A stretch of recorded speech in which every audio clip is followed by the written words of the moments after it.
Uy, panalo ang kanilang kare-kare mga beshi. Pangalawang balik ko na to, no, Bangles? Oo, pangalawa. Bonggacious ng kare-kare nila in fairness. Ito, oh. Alamang ng kare-kare mga beshi, hindi to mawawala.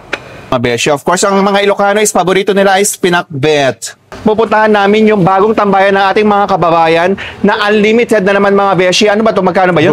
49 dirhams lang mga beshi. Unlimited na siya. Dito lang to sa may Grand Excelsior Hotel Dera mga beshi. Itong kare-kare nila is ano to, beshi? Oxtail ba to? Oxtail yan, oxtail. Kaya ang bagoong at saka kare-kare.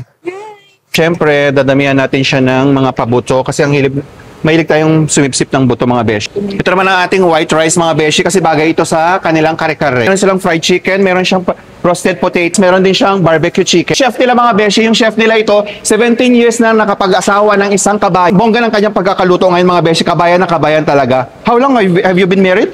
16 years. 16 years. 16 years pala mga beshi, ang Bonggacious, no? You're from where? India. From India mga beshi ang chef nila dito. Pero pusong kabayan ka chef.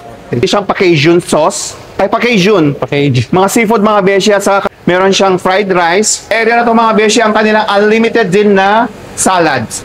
So meron din sila dito mga ganitong dessert mga beshi. Dito lang to sa may The Terrace mga beshi. Ang ganda ng kanyang setup ano. Kabayan night dito mga beshi every Friday, Saturday. Dito lang to sa loob ng malapit lang sa may lobby.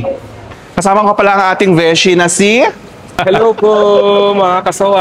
49 dirhams nilang unlimited buffet. Meron na siyang unlimited din na pa-drinks like lemon juice at saka ang kanilang iced tea. Beshi, kain tayo. So ito yung aming pinili ni Bangles mga beshi. Sa akin yung pinili ko is ang tawag dito kare-kare. Tapos meron din silang pool area, no? Meron din silang pool area mga beshi. Bet ko rin itong pinakbet nila. Ang sarap, no? Hi, beshi! Hello. Kain tayo! Kain. Titikman ko naman yung pinili ni Bangles mga beshi, ang kanilang fried chicken. Yung fried chicken kasi saka yung barbecue na pinili mo, bagay siya sa fried rice. So that's it for today mga beshi. Kita-kits sa next food trip. Don't forget to like and follow JPTV. Gutom is alive, so stay hungry. Bye! God bless!